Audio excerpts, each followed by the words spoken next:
You can't let 'em see a thug cry. You looking in the thug eyes. It's a funeral, let the doves fly. This is when the thug cry. Assalamualaikum warahmatullahi wabarakatuh. Perkenalkan nama saya Dewi Hayat. Saya adalah salah satu mahasiswa dari STI STM di Bandung.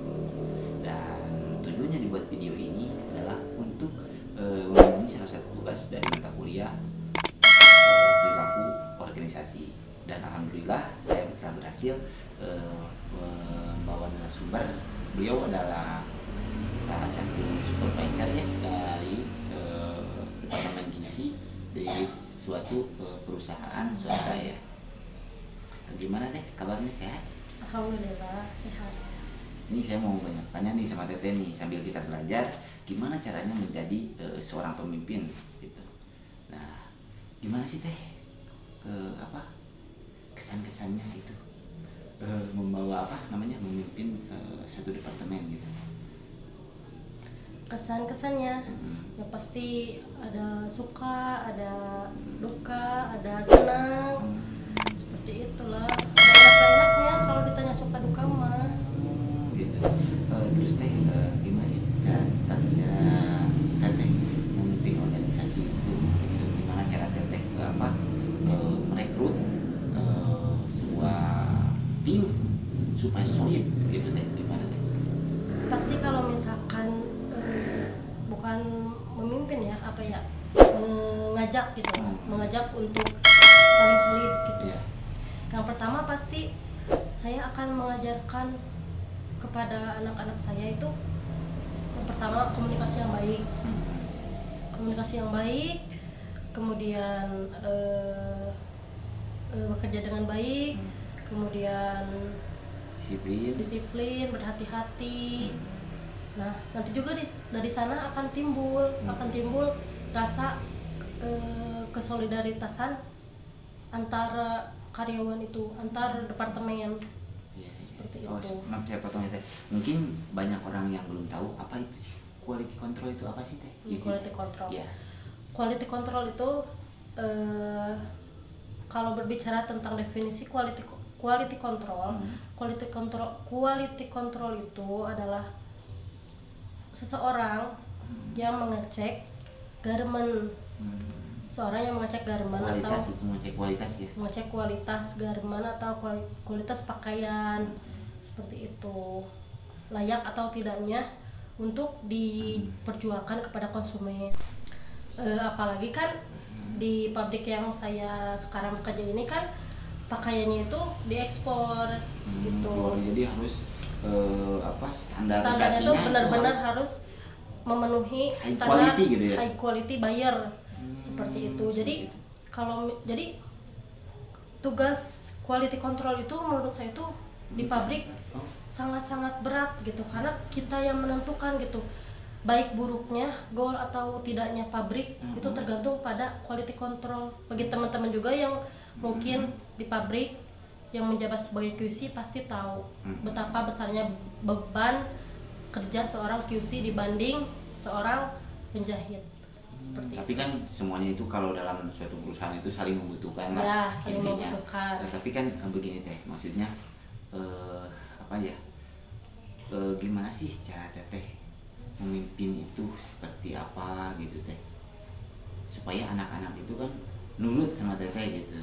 Gimana cara Teteh? Apakah Teteh tipe seseorang pemimpin yang mencontohi apa gitu supaya anak-anak ikutin, apa gimana itu Teteh? Ya pastinya seorang pemimpin itu kan namanya juga pemimpin kan harus dicontohkan. Seperti pasti saya dalam organisasi ini, dalam struktur organisasi ini pasti saya mencontohkan yang baik-baik lah.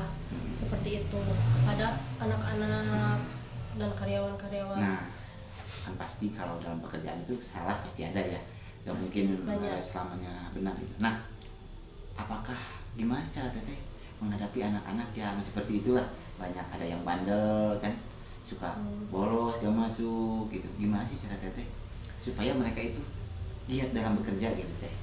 Paling ini kan dalam departemen ya, kita itu kan terikat dengan sistem kontrak seperti itu. Jadi saya itu bukan menakuti atau apa-apa gitu kan.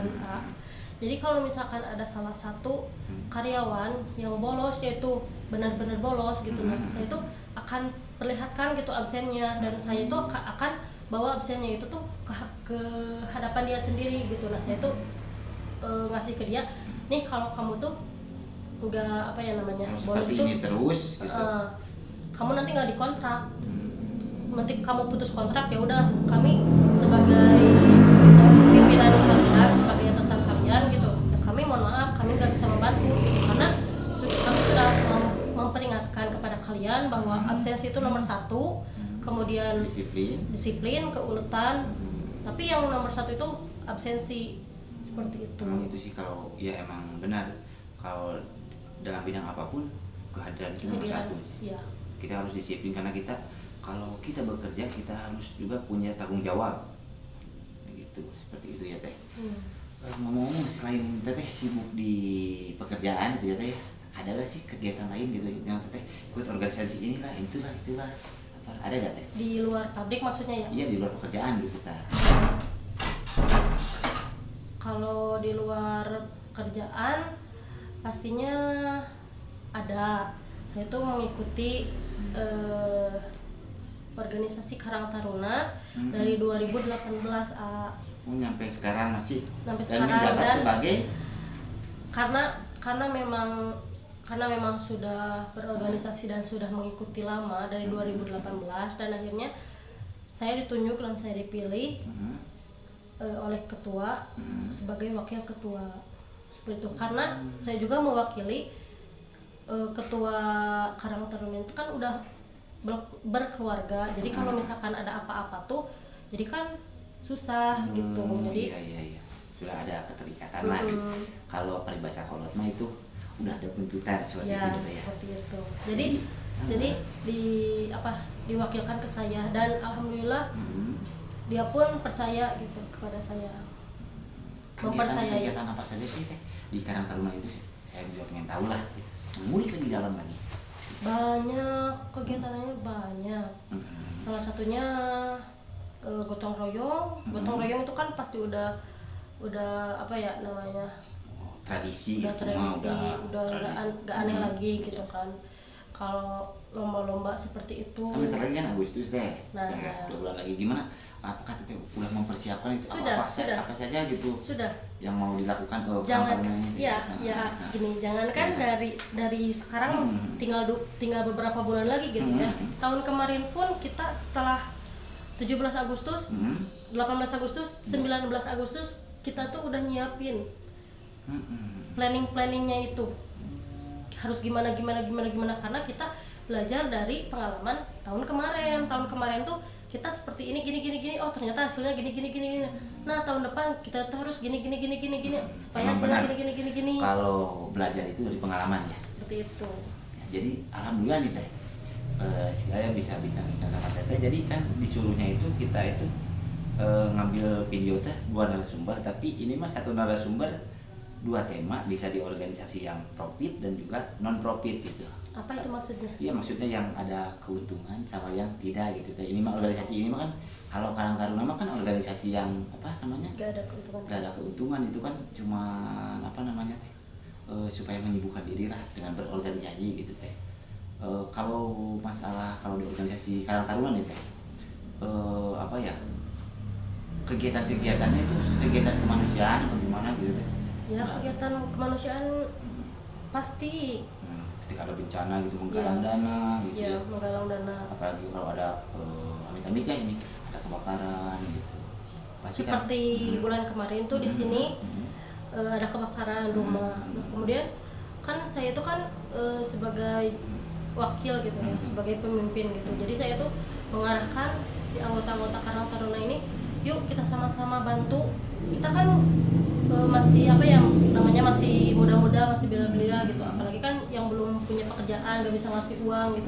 Gimana sih caranya supaya kita itu bisa membantu tapi tidak dengan ngasih uang, karena kita juga tidak punya gitu. Nah kemudian saya mengarahkan, ya udah kamu minta aja sumbangan ke tiap-tiap rumah yang ikhlas aja, seperti itu. Nah kemudian mereka itu keliling rumah di sini, di apa namanya, di kampung saya, setiap rumah, dan alhamdulillah masyarakatnya itu mengapresiasi dan membuka pintu lebar gitu.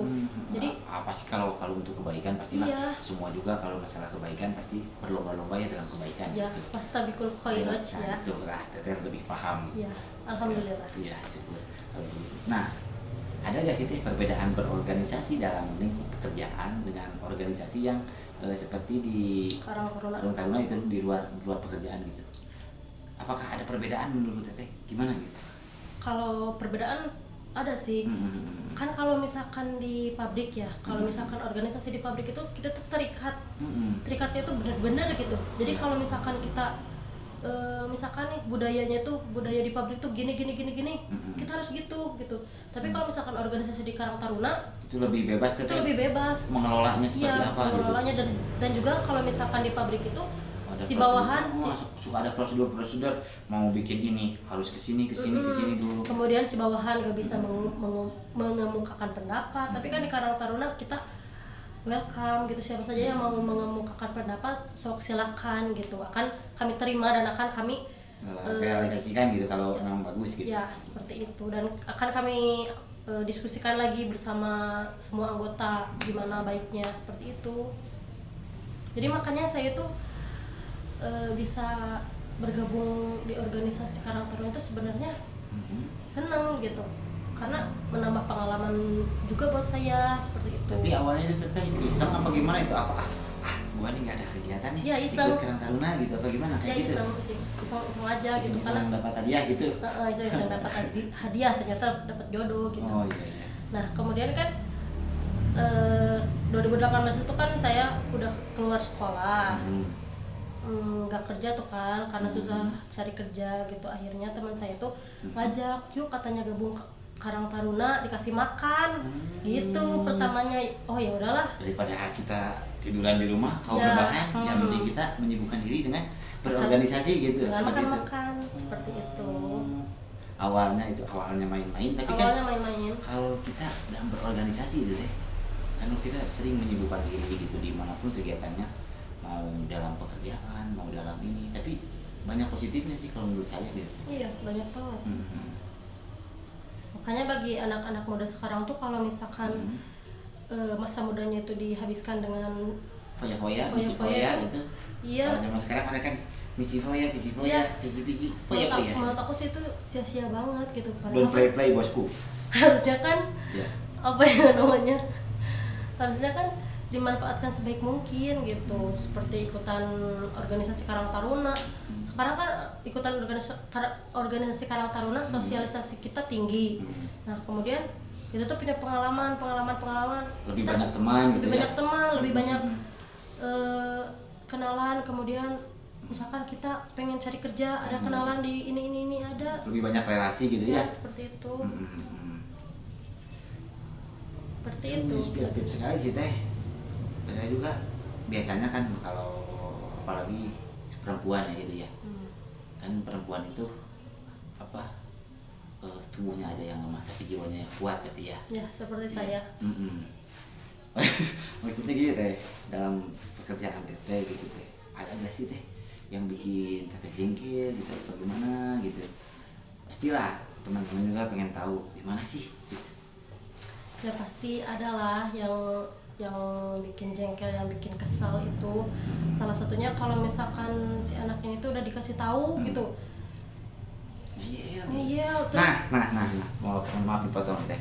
Nah, gimana sih kenapa cara Anda motong teteh? terus dari tadi? Enggak, maksudnya gimana cara teteh untuk supaya si anak memperingatkan anak-anak ini, misalkan ada yang bandel lah pasti ada, namanya juga kan pasti gesekan satu sama lain karena karyawan itu sama lain pasti ada gesekan, ada konflik gitu ya.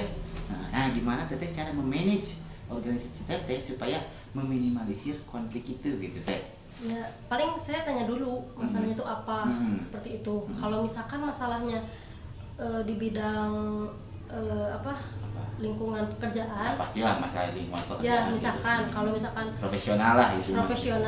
Seperti itu. Nah saya akan bawa mereka seperti biasa gitu. Untuk diskusi gitu. Ya untuk diskusi. Jadi saya di pekerjaan saya itu tidak pernah menasehati orang lain itu di depan umum. Seperti itu. Jadi saya kayak kemarin nih kejadian minggu kemarin ada tuh cewek cowok konflik. Aku kira itu pacaran, ternyata itu konflik masalah pekerjaan. Jadi si QC inline-nya itu memberikan standar kualitinya itu seperti ini, tetapi si sewingnya itu nggak terima. Nah kemudian adalah konflik gitu. Saya berpikirnya tuh dia itu pacaran, ya udahlah saya nggak usah ikut campur.